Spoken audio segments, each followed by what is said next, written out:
Welcome back, everyone. Nice to see you again. Today we're going to spend a little bit of time talking about section 6.2. This is about the Enlightenment in Europe. This section's a little bit different because it has a lot to do with famous philosophers at the time, and we're going to go into kind of the thoughts and the beliefs of each philosopher, and the important ones for us to know will be on this PowerPoint. So the first philosopher we're going to start with is Voltaire. And here are some of what his beliefs were. First, Voltaire was a strong believer in tolerance. He believed that we should tolerate other human beings. He also believed in reason, having rational thoughts, and freedom of speech and thought. So Voltaire was a really big proponent in order for people to be able to express themselves, what their views were and how they thought. He also thought people should have the freedom to express their religious beliefs. Voltaire felt that not just Christians should be able to live among each other, but so should Christians and Muslims and Buddhists. Voltaire was a big proponent that we're all people and therefore we should all tolerate the expression of religious beliefs of everyone else. He also fought against prejudice and superstition. Voltaire was a strong proponent that tried to stop people having prejudices against other races or other religions. And he also fought against superstition. In other words, people following beliefs that weren't based on reason.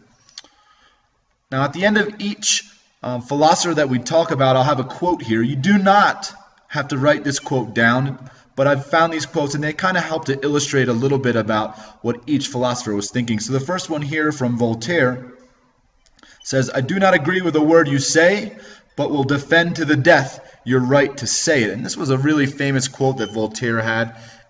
He felt that everyone should be able to have the freedom of thought and speech and express their beliefs, even if we don't agree with them. The next philosopher we're going to talk about is Montesquieu. Now, Montesquieu had some very interesting beliefs about government. First of all, in government, he believed that there needed to be separation of powers. What that means is not one person should have all the power within a government. This is very different than some of the absolute monarchies that were going on at the time. Montesquieu felt that they shouldn't have all the power, that it needed to be separated. He also believed in checks and balances in government, and what that means is that if there's two different parts of the government, for example, an executive or a president, it could be one part, and another part could be the legislative or lawmaking body. So you have a president and the lawmakers. They should be able to check each other. So for example, if the law body wants to pass a law, maybe the president has to approve of it first. They can't just pass it on their own. In that way, the president checks the lawmakers. And Montesquieu felt that that was very important for a government, so that different parts of the government, the separated powers, will check each other. They have some powers to limit the other branch's power. Basically, this was based on the philosophy that if one individual had too much power, they would be corrupt. And so Montesquieu said no individual should be too powerful because that will create corruption within the government. Again, remember, you don't need to copy down these quotes, but one thing that Montesquieu said was, when the laws have ceased to be executed, as this can only come from the corruption of the republic, the state is already lost. And what he means by this is, if we aren't following the laws, the nation or the country is in real trouble. Next philosopher we'd like to talk about is Russo. Now, one of Rousseau's primary beliefs was he supported direct democracy. And what that means is that people should be able to rule through their voting. And so every citizen should have a vote in the decisions in the country. Now, this isn't always very practical for very large countries, but he felt that this was very important because the government was supposed to show the will of the people. He also was a strong proponent of individual freedoms and equality. Rousseau actually campaigned for a time to end the idea of having a nobility. Everyone should be equal. There shouldn't be lords or powerful families just because they have a name. He felt all people should be on the same playing field. Now, Rousseau came out with a writing called The Social Contract. There's two people that had that talk about the social contract. We're going to talk about Rousseau first.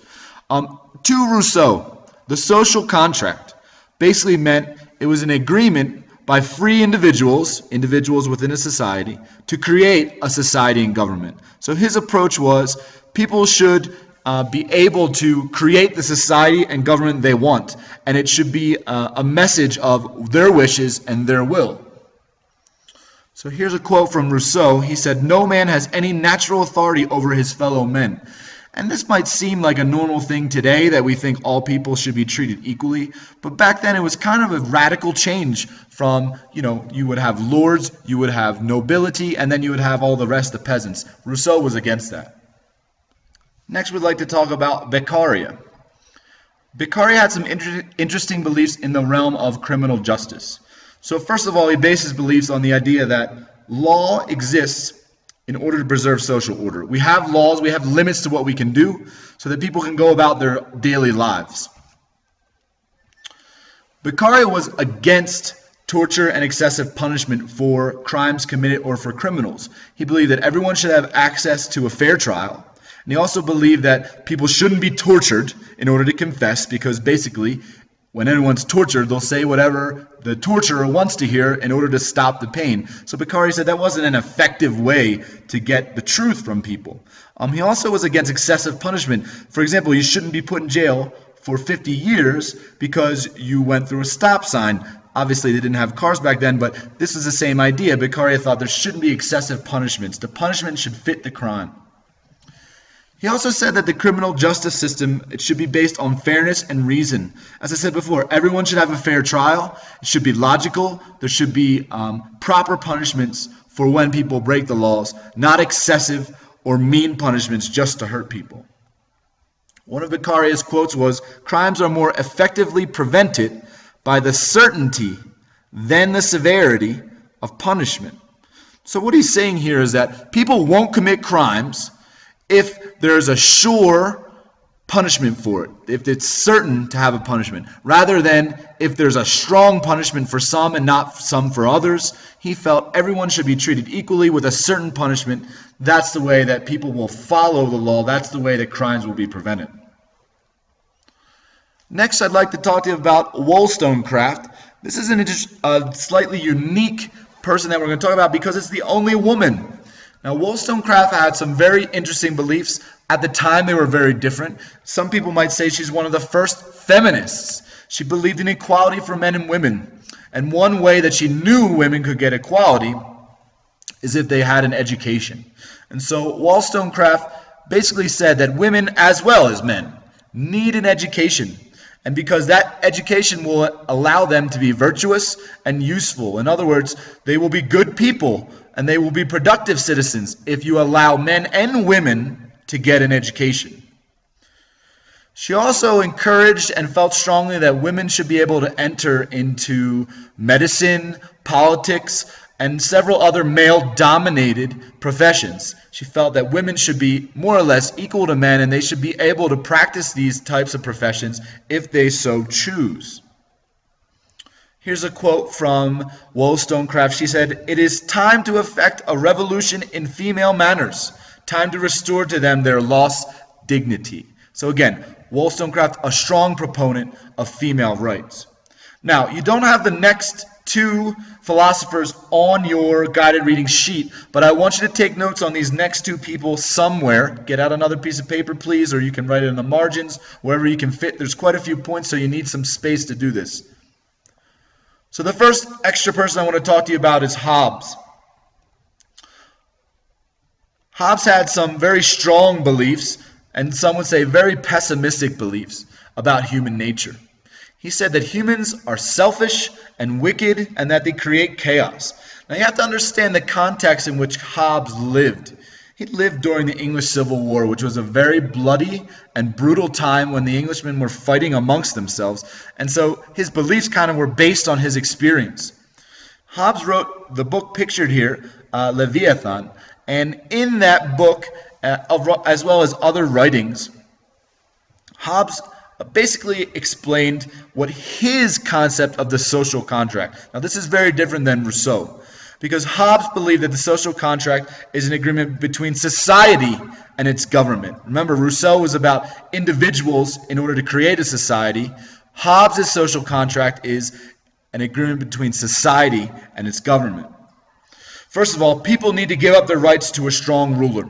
In order for there to be any kind of order within the society, people have to let the ruler be in charge and give up some of the rights to him.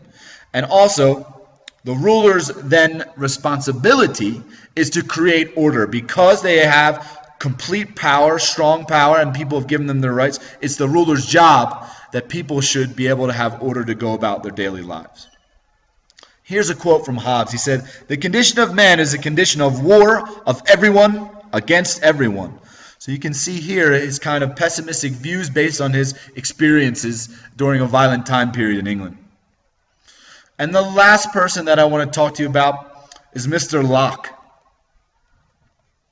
Now, Locke basically had the idea that people can learn from their experiences and improve.